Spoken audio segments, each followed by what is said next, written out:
Hello, my name is Megan, and this is an informational video about the citric acid cycle and why understanding it is important for the medical field.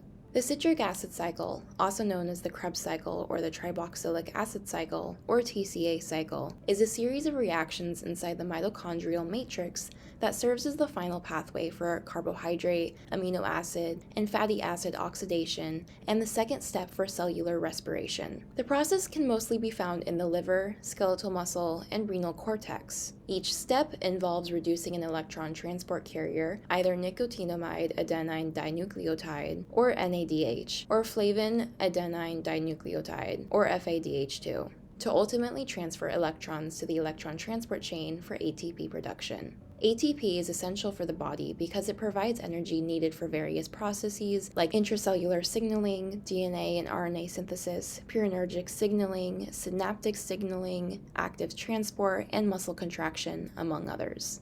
The success of the citric acid cycle for producing ATP and reducing these electron transport carriers is therefore essential for the body to function properly. To begin the citric acid cycle, sugar-derived pyruvates that result from glycolysis, called pyruvate dehydrogenase, are oxidized into acetyl-CoA, or acetyl coenzyme A, to facilitate its entry into the cycle. This process, called pyruvate oxidation, uses three enzymes that form a multi-enzyme complex called the pyruvate dehydrogenase complex. These enzymes are called pyruvate dehydrogenase, dihydrolipoamide transacetylase, and dihydrolipoamide dehydrogenase. The enzyme complex also uses 5 cofactors called TPP, or thiamine pyrophosphate, lipoic acid, CoA, FAD, and NAD+.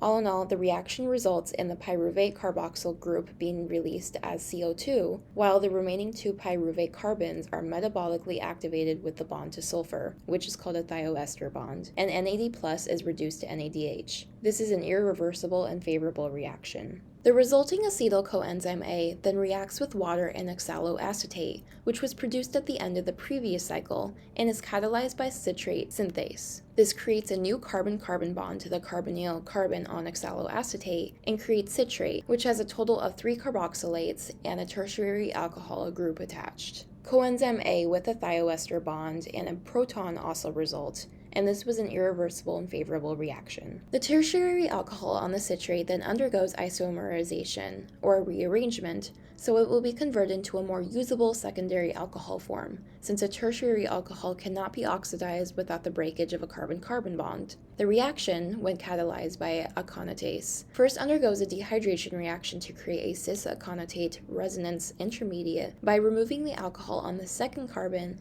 and a proton on the third carbon, which forms a double bond, and then undergoing a hydration reaction by adding the alcohol group back to the double bond at the third carbon instead, creating diisocitrate with a secondary alcohol. This was a reversible and unfavorable reaction. The diisocitrate then undergoes oxidative carboxylation, which is catalyzed by isocitrate dehydrogenase. The hydrogen attached to the secondary alcohol on the third carbon are oxidized and leaves behind a ketone on the oxalosuccinate resonance intermediate as the 2 hydrogens undergo NADH production, where NAD+ is reduced. The second carboxylate group leaves in the intermediate step, creating CO2 and leading to the product alpha-ketoglutarate. This is an irreversible and favorable reaction. The alpha-ketoglutarate product then enters step 4 of the cycle, which is the second oxidative carboxylation and NADH production reaction. Just like the third step, a carboxylate is removed and becomes CO2, but this time it's the one on the third carbon. It becomes activated again with a thioester energy-rich bond to coenzyme A, and another NAD+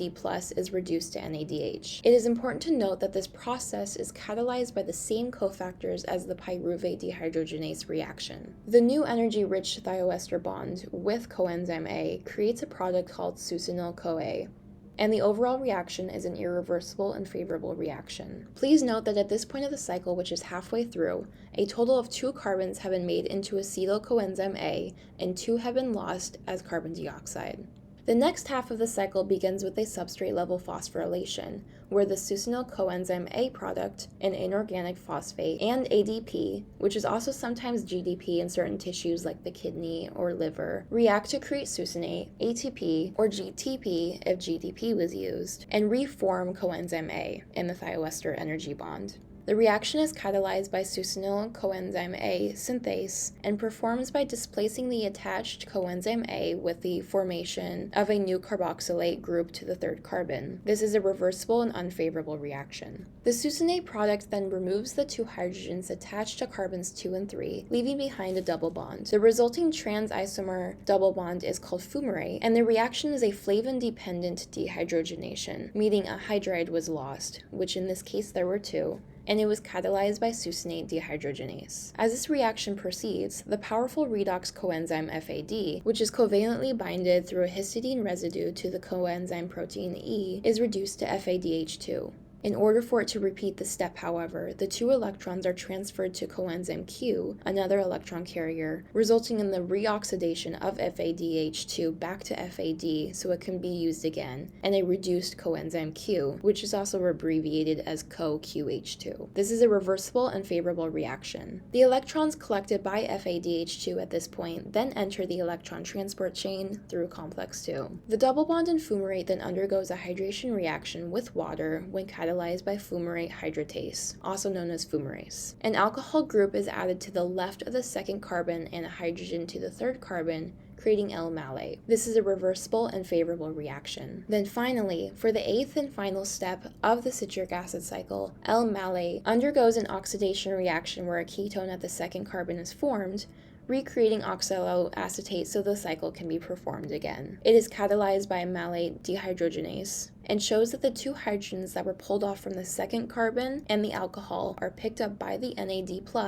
which reduces the electron carrier to NADH and leaves behind a ketone. This is a reversible and favorable reaction. NADH then carries the collected electrons to the electron transport chain where ATP production continues. Furthermore, the product of this reaction and the reactant for step 1, oxaloacetate, then reacts with water and acetyl coenzyme A again to repeat the cycle. This concludes the citric acid cycle, and as a whole, the net main products after one round are 1 ATP, 3 NADH, and 1 FADH, with 2 molecules of carbon dioxide as the byproducts. To repeat, these resulting electron transport carriers are essential for moving electrons from one molecule to another to create successful reactions that provide our bodies the energy they need to function. Once the citric acid cycle completes, the electron transport carriers then move on to the electron transport chain, another process used to develop ATP that occurs in the inner mitochondrial membrane. This is practically a wall that surrounds the mitochondrial matrix, which is again the space where the citric acid cycle occurs. So to recap, the citric acid cycle is the second stage of cellular respiration, where it is positioned in between the glycolysis and the electron transport chain stages. To relate the importance of the citric acid cycle to medicine, it is paramount to note that if the citric acid cycle is unable to perform well at any of these steps, medical disorders like pyruvate dehydrogenase complex deficiency, Leigh syndrome, thiamine deficiency, fumarase deficiency, and mutations of isocitrate dehydrogenase, among others, may arise. This is where if a person has a deficiency for any one of the molecules, cofactors, or enzymes involved in the cycle, or has defective ones, their body will have a challenging time in properly functioning. For clarity, the different medical names refer to which part of the citric acid cycle has the deficiency and/or the defectiveness. Furthermore, issues with any one of the molecules, cofactors, or enzymes in the cycle are characterized by health problems relating to the respiratory system and nervous system, like neurological disorders, breathing disorders, developmental concerns, and/or distinctive facial and muscle features, which highlights the significant relationship of the citric acid cycle's success to day-to-day bodily function. Some of these issues with the citric acid cycle can stem from genetic mutations or conditions like diabetes, obesity, and cancer, which can disrupt the cell's internal energy balance.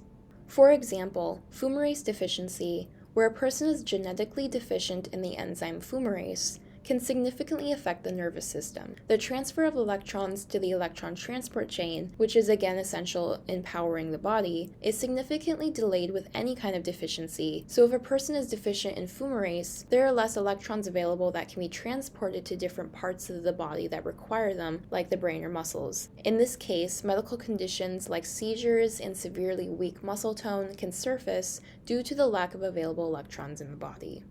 However, depending on what type of deficiency a person has, and the cause or causes and severity of the disorder, there is growing hope that gene therapy, lifestyle changes, and/or metabolic therapies may help improve the functionality of the citric acid cycle and help the individual overcome their related health disorders.